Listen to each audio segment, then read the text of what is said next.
มันมีงานก็ต้องได้โจ๊ะเนาะเสียงตู้บึ้มอยู่ก็บ่ฮอด2 มื้อ2 คืนกับบ่แล้วเด้ดอกนี่ต้อง2 มื้อกับ2 มื้อคืนนึงกับ2 มื้อคืนนึงกับ2 มื้อคืนแจ้งแล้วก็เมื่อวานแล้วก็มื้อนี้อีกคืนนึง2 มื้อได้พักผ่อนอยู่แล้วว่าพักผ่อนอยู่บ่ได้นอนพักผ่อนอยู่แล้วว่าอันนี้ได้นอนอยู่แต่ว่าเมื่อคืนลูกไข่ได้ก็เลยบ่ได้ไปอ๋อ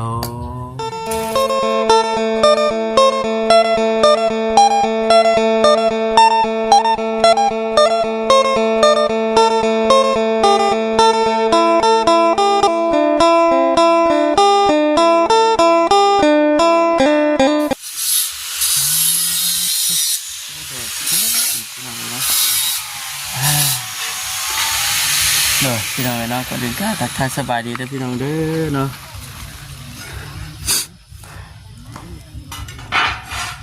มื้อนี้ก็ได้เดินทางมาอยู่ที่บ้านที่เพื่อนสาวแตวเพิ่นพี่น้องเอ้ยโอ้ทางในถือว่าแล้วบ่ช่างนะแล้วเรียบร้อยติดทางนอกวันนี้เนาะติดบันได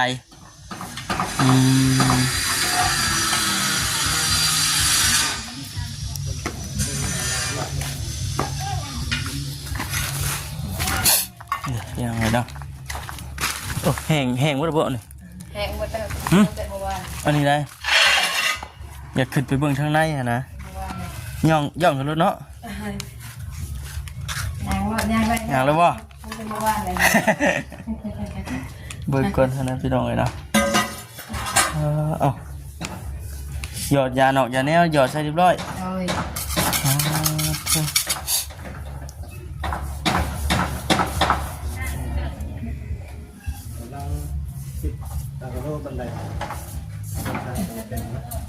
างนี้กำลังเก็บรายละเอียดพี่น้องเนาะติดเป็นเบอร์อยู่ได้เพิ่นติดไว้เพิ่นเขียนไว้อีกเลยบนติดไอ้โลโลเรื่อยๆเลยบ่นะเอ้ยเป็นเบอร์4เบอร์5เบอร์6เบอร์7เบอร์3สบายดีเด้อพี่น้องเด้อ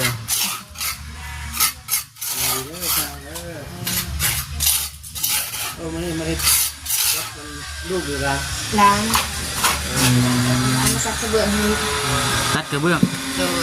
โอ้ขอบตักเซตนี่แหละเกี่ยวกับเด็กอันตัวที่แท้บ่ว้าวตัวนี้พุทธกะว่าตัดใส่ตัวนี้เลยเขียนไว้ตัวนี้เนาะคือสิแน่นี้นะเอาคำคืดเลย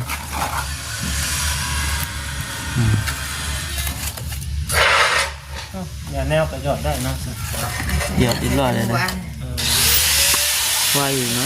ไม่ถือว่าได้เพราะ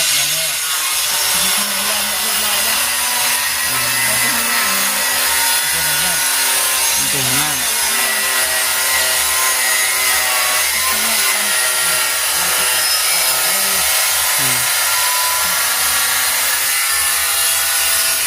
แต่แตวปูผ่านอยู่ว่ามันได้อยู่ป่ะแต่แตวแล้วปูอยู่นี่ผ่านอยู่ว่ามันได้อยู่ป่ะนี่ว่าเจ้าจะมาเห็นเป็นที่ใดใช่เอ้าแล้วปูอยู่นี่อ๋อมันนั่นมือจะไปเบียกมันนะได้เยอะแบบนั้นแหละแบบนั้นปูไปเผื่อมาว่าทั้งทางไปเบียกแบบด่วนด้วยไปถามลูกเจ้ามันเป็นที่ใดอันไทยเป็นยังมันเป็นสาวสบายดิโอ้สาวสบายเมียเบาไรอันนี้น้องเมียเบาไรโอ้เมียเบาไรเป็นน้องเจ้าเมียเบาไรนี่เป็นน้องของแม่ได้เป็นแม่เมียทำมาได้เป็นน้องเจ้าแม่เป็นน้องของแม่ไม่เท่าอะไรแบบนั้นเนาะอันนี้ต้องเอิญไปสาวเป็นบอสบายเด็กกับไปหาหมอกไปใช่ไหมเรามีคนไปเนาะต้องไปแล้วเนาะเวียกนั่นก็ต้องปะก่อนแล้วต้องเบิ่งแย่งกันก่อนอาจารย์ต้องอะไรเนาะเย็นได้บัดทีนี้กระโลกระเบื้องได้ก็เย็นบัดยูนะยูฮะ มันกลางก็จะใช่ค่ะโอ้แฟนหน่อยนี่จะหนักจังเลย อ๋อแผ่นน้อยนี่ยากกว่าแผ่นใหญ่บ่ โดยแฟนใน เดี๋ยวนะช่วงแผ่นน้อยทั้งสีสบายแท้บ่คือแผ่นใหญ่ได้ป่ะสันเนาะเปิ้ลใส่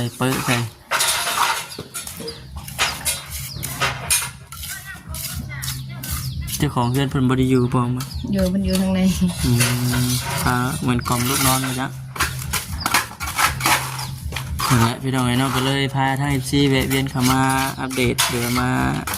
เบิ่งเพื่อนทางสเตเฟิร์สหนูสันวันนี้ก็ได้มากัน2 คนกับบ่เชียงนาเพิ่นมาปฏิช่วงสร้างเพิ่นกำลังติดกะโหลติดกระเบื้องทุกทั้งหลายเป็นสิตัดทั้งนี่เป็นสิติด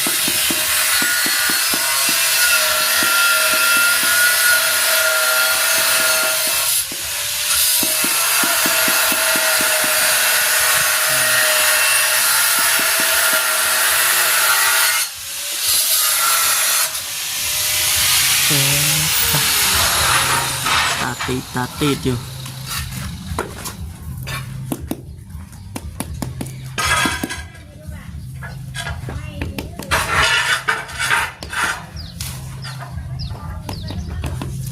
ต้องละเอียดได้พี่น้องเนาะติดนี่จ้ะ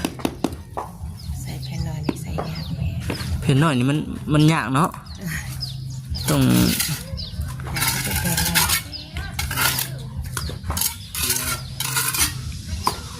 ไร ในดูเรื่องนะขอโทษ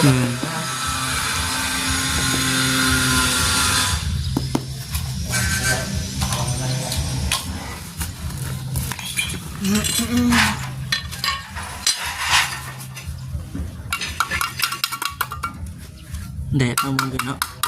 เหลือกตาใช่ แต่เมื่อวานก็แดด ฮะ เมื่อวานก็แดด วานนี่ก็แดดนี่เนาะ แต่เมื่อวาน ลึกพอดีบอกคนแดดแต่ทั่วเฮ้ยตับเลยแล้วบ่เปิดขึ้นตับเลยทางไหน เดี๋ยวจะทางล่างแหละแดดตับก้อนแดด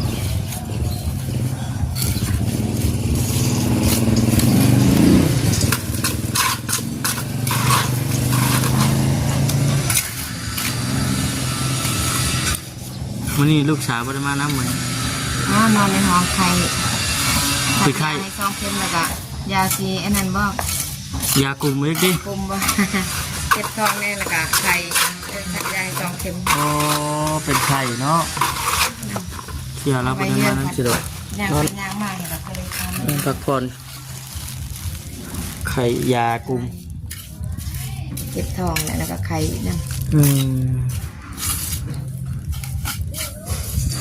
เริ่มแล้วเดี๋ยวนี้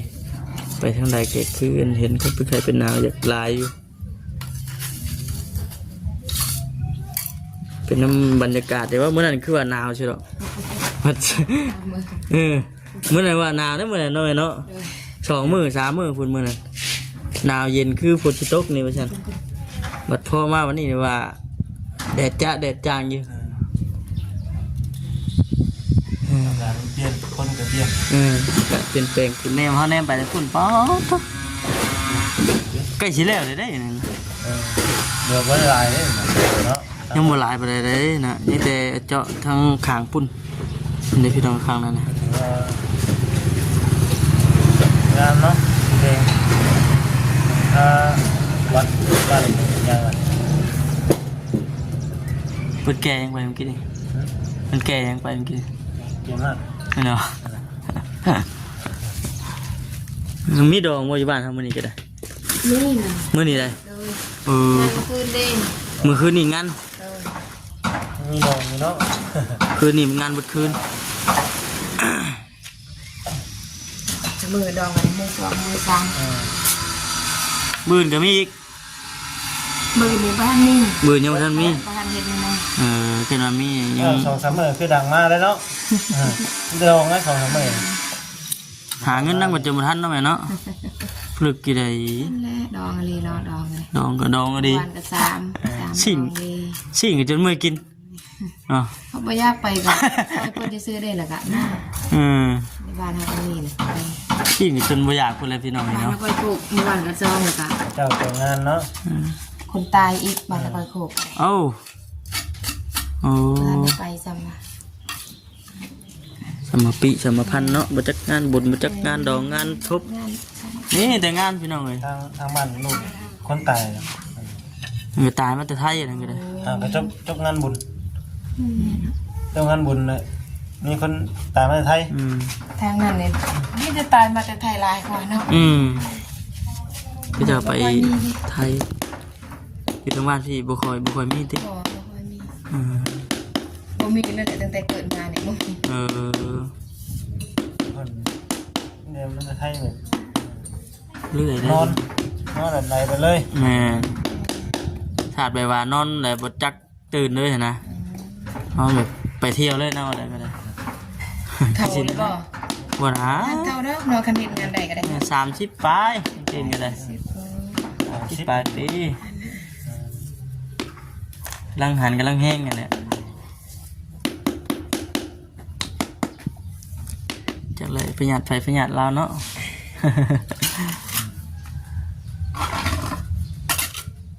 เลยเฮ็ดไปเธอเด็กเธอหน่อยก็แล้วไปน้ำเด้เนาะโอ้โหพี่น้องเลย แม่ยังแม่ก็ได้มาเมื่อวานมือสองมือติดต่อกันก็ได้น้อยนึงก็ไปดองอีก โอ้ มาได้ทุกวันเลยมาถึงมาได้เนาะ มันงานดองลายพี่น้องเนาะมันมีงานอะไรก็ต้องได้โจ๊ะเนาะเสียงตู้บึ้มอยู่ปะ บ่ฮอดสองมือสองคืนกับบ่แล้วเด้ดองเลย ต้อง สองมือกับสองมือคืนนึงกับสองมือ คืน1 กับ 2 มื้อ คืนแจ้งนะคะเมื่อวานแล้วก็มื้อนี้อีกคืนนึง2มื้อ ได้พักผ่อนอยู่แล้ววะพักผ่อนอยู่บ่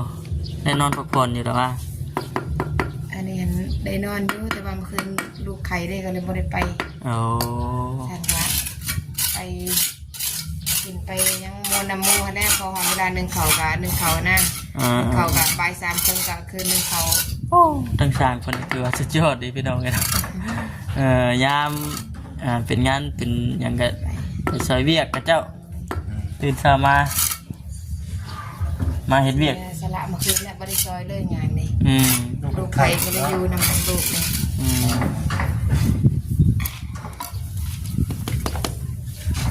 มาเฮ็ดเวียกคือเก่าตามเคยว่าซั่น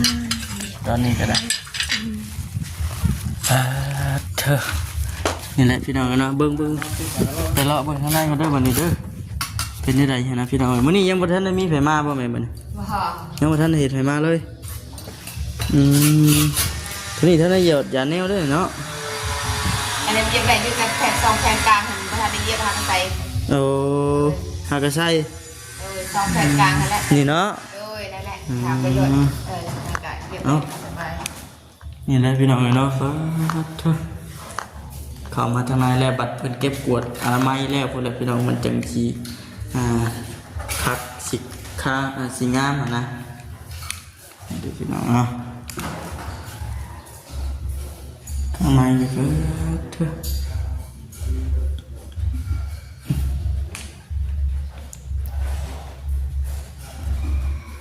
พุ่นเนาะ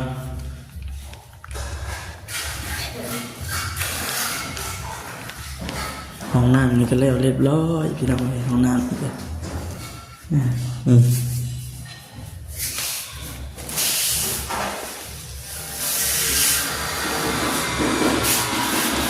เรียบร้อยแล้วแต่ว่ายังไม่ทันได้หยดแนวบนเนาะ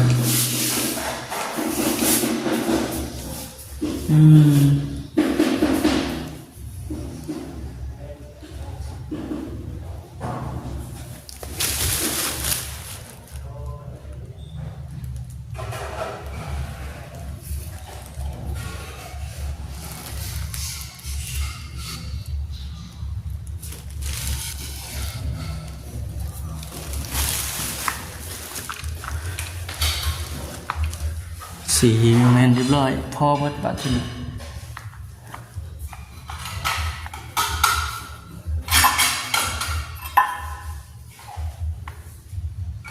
โอ้ทั้งเจทั้งอย่างมันก็ยังบ่ทันได้ติดเนาะเด้ อดีได้เพิ่นเก็บทั้งนั้นแล้วจังมาลุยทั้งนี้ต่อซั่นบรรยากาศที่ว่าอบอ้าวฮ้อนพี่น้องเลยเนาะเถอะพอน้องแล้วจังหวะบ่สบายแล้วซั่นมันฮ้อนแฮงออกมาข้างนอกก็ได้นอนเมื่อคืนนี่ฝนสิแจ้งจะว่าฝนตกบ่จักปกแป๊กกี่ ตกได้ทันตกแต่มือเก่าคำนะเนี่ย ตกใจมื้อนั้นเพิ่นบ่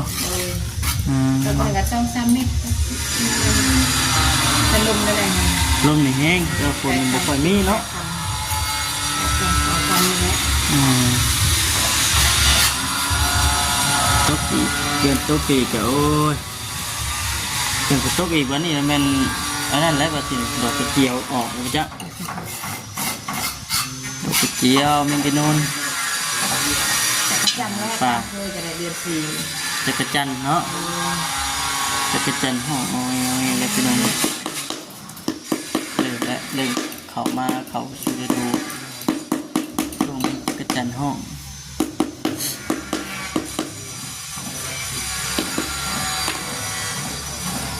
ถึงวัดนั่นก็ใกล้สิแล้วเลยเนาะอันถึงมุ่งเนาะนั่งก็สิบ่มุ่งมื้อนี้คือจ๊ะเนาะนี่แต่ข้างนั่นสิได้ยังก็เจาะนี่นะ อันนี้บายก็อาจจะเก็บขอบเก็บสิบ บืนเอา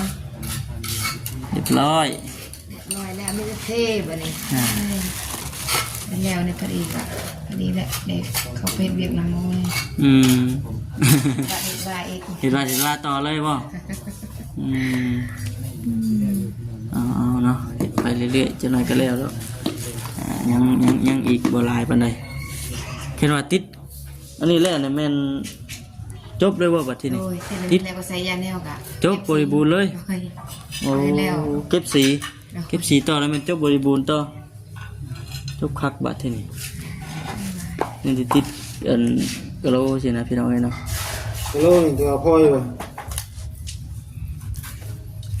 ล้วนะโลนี่ตัวพ่ออยู่ กระโหลกสีขาวนี่ก็พอ2 แผ่นนั่นแหละว่าตัดเอาสีนั้นใส่